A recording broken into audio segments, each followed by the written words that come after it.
ফেরাউন বেঁচে ছিল ১৬০০ বছর, এরা ছিল ১৬ বছর। সংখ্যার যে মিল হলো কেমন? আবু জেহেল হেরে গেছে, রাসূলকে আল্লাহ পাক বিজয় দিয়েছে। বিগত ১৬ বছর আমরা কোরআন থেকে কথা বলতে গিয়ে বহু বাধার সম্মুখীন হয়েছি। বড় বড় মাহফিল বলতে যা বোঝায়, সেই মাহফিলগুলো মূলত করতে দেওয়া হয়নি। আলহামদুলিল্লাহ, আল্লাহর মেহেরবানি, ঐতিহাসিক যে মাহফিলগুলো সব সফলভাবে ২০২৫ সালে অনুষ্ঠিত হয়েছে। যেরকম বিশ্ব ইসলামী আন্দোলনের অন্যতম সিপাহসালার শহীদ আল্লামা দেলওয়ার হুসাইন সাইদ রাহিমাহুল্লাহর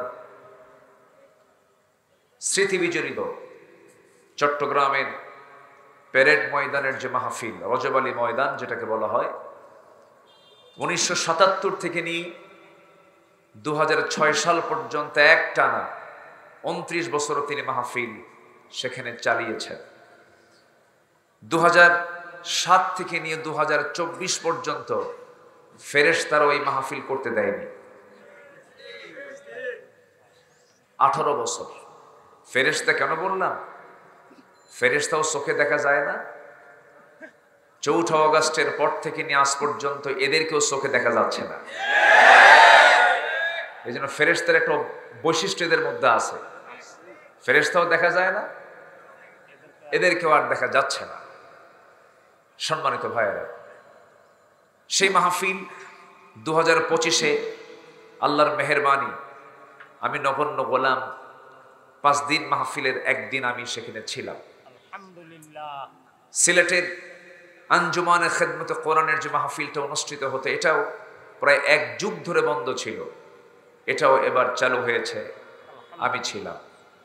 উত্তরবঙ্গের সবচেয়ে বড় যে মাহফিল দারুল আমান ট্রাস্ট পাবনা, যে মাহফিলটা, এটাও আমাকে ২০১৪ সাল পর্যন্ত আমি গিয়েছি, এরপর ২০২৪ পর্যন্ত 10 বছর আমাকে ঢুকতে দেয়নি।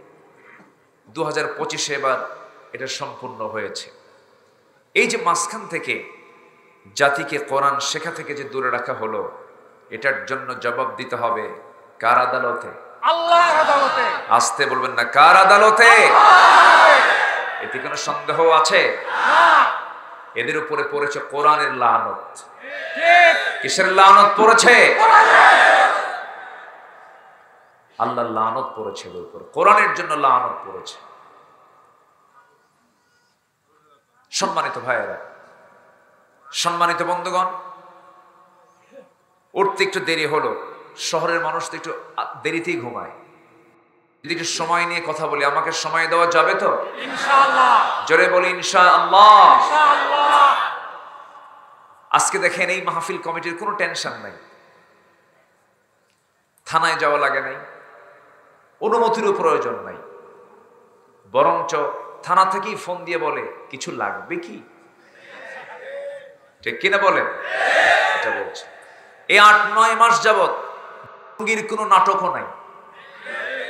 আছে কোথাও? কোথাও দেখছেন যে এরকম টঙ্গীর আস্তানা খুঁজে পাওয়ার পর সেখানে র্যাব, চিতা, কোবরা গিয়ে হাজির হয়েছে? পাইছেন কোথাও? কেন নাই?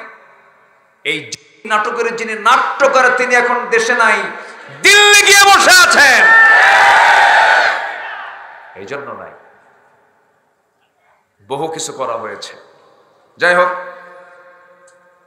প্রসঙ্গক্রমে কথা তো আসবেই, আসতেই পারে, কারণ তারা কোরআনকে অচল করতে চেয়েছিল, আল্লাহ তাদেরকে অচল বানায় দিয়েছে। আল্লাহ তাদেরকে অচল করে দিয়েছে। সম্মানিত বন্ধুগণ, সম্মানিত ভাইয়েরা, আমার তো মনে হয়, আমার একটা সেন্স, এটা পৃথিবীতে বহু ধর্ম আছে। বহু ধর্ম আছে না নাই? আছে। ইসলাম এটা কার? আল্লাহর মনোনীত ধর্ম। বাকি যে ধর্মগুলো আছে, এর মধ্যে আমার দেশে 16 বছর ওরা ওদের নিজস্ব একটা ধর্ম বানাইছে। ধর্মের নাম কি বলার দরকার নেই, বুঝে নেন। সম্মানিত ভাইয়েরা, সম্মানিত বন্ধুগণ, আমরা কাউকে অন্ধ আনুগত্য করব না। অন্ধ আনুগত্য কারো করা যাবে না, আনুগত্য করতে হবে কার? আল্লাহ। আসতে বলবেন না, কার? আল্লাহ। সেকেন্ড হচ্ছে মুহাম্মদ সাল্লাল্লাহু আলাইহি ওয়াসাল্লাম। মূল আনুগত্য দুজনের। ওয়া উলিল আমরি মিনকুম ফাইন তানাযাতুম ফি শাইইন ফারুদ্দুহু ইলাল্লাহি ওয়ার রাসূল। মূল আনুগত্য হচ্ছে আল্লাহ। কে বলেন তো? আল্লাহ। মুহাম্মদ সাল্লাল্লাহু আলাইহি ওয়াসাল্লাম। সম্মানিত ভাইরা, আমরা যে কোরআন নিয়ে বসেছি, কোরআন কি অচল কিতাব? এটাকে কি অচল করতে আসলে কি সে কি সচল থাকতে পারে? তার প্রমাণ তো আমরা দেখে নিলাম, দেখলাম না? একদম আল্লাহ পাক বাস্তবে বুঝাইয়া দিয়েছে। ফেরাউন বেঁচে ছিল 1600 বছর, এরা ছিল 16 বছর। সংখ্যার যে মিল হলো কেমন বুঝলাম? চরিত্রের মিলও তো আছে। কোরআন সফল একটি কিতাবের নাম, বলি আলহামদুলিল্লাহ। কোরআন যে মানবে সে মহা সফল হয়ে যাবে। উলাইকা হুমুল মুফলিহুন, ফাউজুল কবীর। আল্লাহ পাক বিভিন্ন জায়গায় সফলতার কথা বলেছেন। কোরআন যে মানবে সে সফল হবেই। এটা কার ওয়াদা? আসতে বলবেন না, কার ওয়াদা? আল্লাহর ওয়াদা। আল্লাহ রাব্বুল আলামিন এই কিতাবের ভিতরে সব কিছু বলে দিয়েছেন, কোনো কিছু বাদ পড়ে নাই, কোনো কিছু ছাড়া পড়ে নাই, সব কিছু বলে দিয়েছেন, সকল চাহিদা মিটিয়ে দিয়েছেন। আল্লাহ বান্দাকে চাহিদা মিটিয়ে দিয়ে প্রশ্ন করছেন, ফাআইনা তাযহাবুন ইন হুয়া ইল্লা যিকরুল লিল আলামিন লিমান শাআ মিনকুম আন ইয়াস্তাকিম ওয়া মা তাশাউনা ইল্লা আন ইয়াশা আল্লাহু রাব্বুল আলামিন। জোরে বলুন আল্লাহু আকবার। কোন দিকে দৌড়াও, কোন দিকে যাও? তোমার জীবনের জন্য সবচেয়ে বড় জিকির হলো, স্মরণের কিতাব হলো এই কিতাব। কিতাবটা ভালো করে পড়ো, তিলাওয়াত করো, কিরাআত করো, দিরাসাত করো, তাদাব্বুর করো। শুধু তেলাওয়াতে সীমিত রাখা যাবে না, এটাকে দিরাসাতে নিয়ে আসতে হবে, তাদাব্বুরে নিয়ে আসতে হবে, কোরআনটাকে বাস্তবায়ন করতে হবে। আল্লাহ রাব্বুল আলামিন কোরআনে কারীমের ভিতরে ফৌজদারি দণ্ডবিধি দিয়েছেন, আইন দিয়েছেন, বিচার ব্যবস্থা সব কিছু এর মধ্যে বলে দিয়েছেন। নামাজ পড়বো কেমনে? কোরআনটাকে মেনে চললাম। রোজা রাখবো কেমনে? কোরআনটাকে মেনে চললাম। কিন্তু সচিবালয় চলবে কেমনে? ক্যান্টনমেন্ট চলবে কেমনে? আদালত চলবে কেমনে? কোরআন মানলাম না, কোরআনটা আমার পরিপূর্ণ মানা হলো না। কোরআন মানতে হবে এক জায়গায় না সব জায়গায়? এক জায়গায় না সব জায়গায়? কোরআনে কি নাই? কোরআন কি কোনো কিছু বাদ রেখেছে? এই যে কথা বলছি মাইকের যে আওয়াজ আপনি শুনতে পাচ্ছেন, এগুলো সব লোহা। এই যে লোহা, মাইকটা লোহা। এই যে লোহাটা, লোহা নামে আল্লাহ পাক একটা সূরা নাজিল করেছেন, সূরাতুল হাদিদ। সূরাতুল হাদিদ, হাদিদ মানে কি? লোহা, আয়রন, লোহা। তো কোরআন যদি শুধু গতানুগতিকভাবে ধর্মীয় কিতাব হতো, লোহা নাম তো এখানে আসার কথা ছিল না। আল্লাহ পাক লোহাটা কেন দিলেন এবং লোহার গুণাগুণটা কি আল্লাহ পাক তাও বলছেন। ওয়া আনজালনাল হাদিদ ফীহি বা'সুন শাদীদু মানাফিউ লিন-নাস। কোরআন আমি লোহা নাজিল করেছি, ফীহি বা'সুন শাদীদুন, যার মধ্যে রয়েছে প্রচন্ড শক্তি, ওয়া মানাফিউ লিন-নাস, আর মানুষের জন্য রয়েছে নানাবিধ উপকার। জোরে বলি সুবহানাল্লাহ। আল্লাহ পাক বলছেন লোহা আমি নাজিল করেছি। লোহা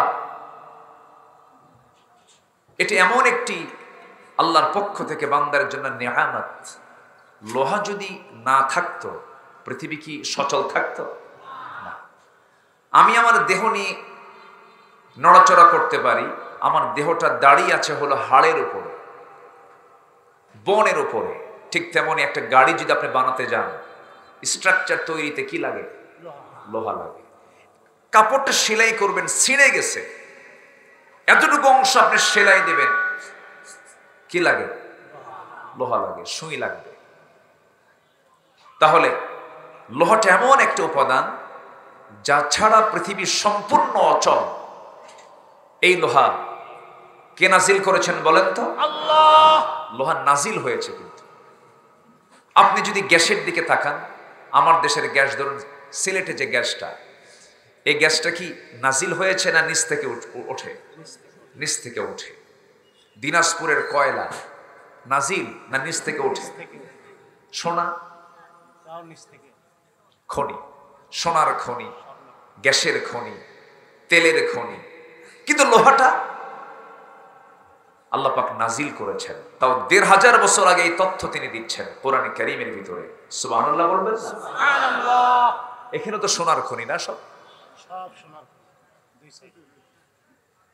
জুয়েলার্স, সোনার জায়গা। মেয়েদের আল্লাহ পাক সাজানোর জন্য দিয়েছেন গহনা। বলি আলহামদুলিল্লাহ, জোরে বলি আলহামদুলিল্লাহ। ইউজ করো, কিন্তু 7.5 ভরি পার হলেই কি করতে হবে? দিতে হবে। কি নফল মনে করে না ফরজ মনে করে? ফরজ মনে করে দিতে হবে। স্বর্ণ রৌপ্য এগুলো কার দেওয়া? আল্লাহর দেওয়া।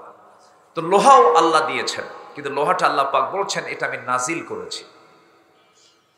নাজিল করা মানে হলো আল্লাহ রাব্বুল আলামিন লোহা নাজিলের কথা বলেছেন, মানে উপর থেকে যান অবতরণ হয়, সেটাই হলো অবতরণ। হলো ওয়া আনজালনা, নাজিল হওয়া।